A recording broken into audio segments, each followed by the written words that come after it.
Why are there so many US military shows on Netflix? Just last week, I dropped a review of Boots, which passes itself off as a gay coming of age story, but in reality is just a full-blown propaganda piece to recruit the quote DEI quote into service. Specifically a service that's hurting right now, but will be doing worse because of the bass backwards, don't ask, don't tell that seems to be coming back into military service, which kind of feels like that's what Boots is warning us about in or getting us ready for. Look, that's not random. The Pentagon has had a dedicated Hollywood office for almost a century, and it still works with film and TV today. Here's how it works. No conspiracy, just policy. The Department of Defense literally has an instruction for this. DODI 5410.16. If a production wants access to ships, jets, bases, troops, and technical advisors, DoD looks at the script.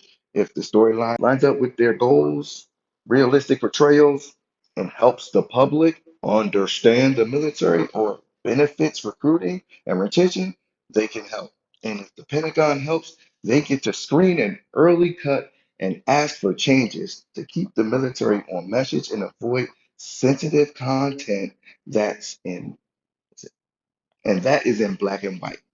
Now, so when people say it's just entertainment, remember, there's also an editorial relationship. Project officers are told to work closely with writers on storylines.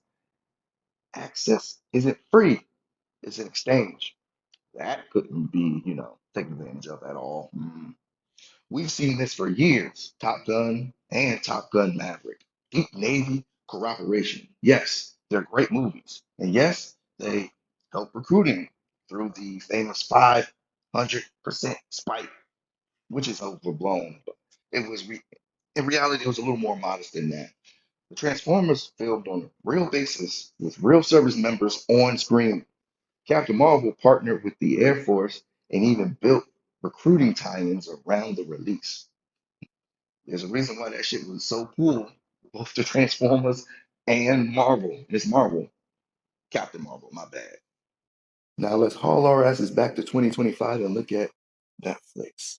Boots follows Marine recruits in the 1990s. We already mentioned that. Gator Marines is a docuseries with unusual access to the 31st MEU. Unusual. A House of Dynamite is a nuclear crisis thriller with the president, Stratcom, and the whole national security apparatus front and center. Though I will say this felt a little more genuine in its propaganda.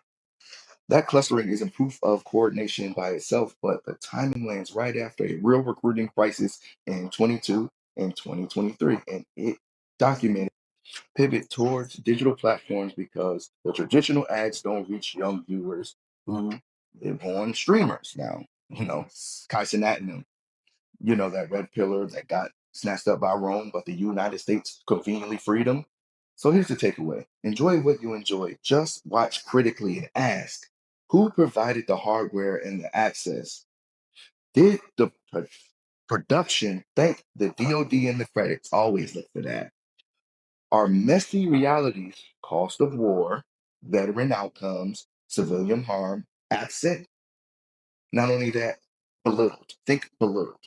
And are marginalized people being used as a sales pitch for enlistment? Go back and watch those pieces of material. You'll see it's right in front of you. That's what propaganda looks like in 2025. It's glossy, diverse, well acted, and it arrives on your home screen right when the military needs people most. If you felt the sudden uptick in military content on Netflix, you weren't imagining it. Pay attention to what the stories invite you to feel about war, service, and power, and who benefits when those feelings move you from the couch to the recruiter's office.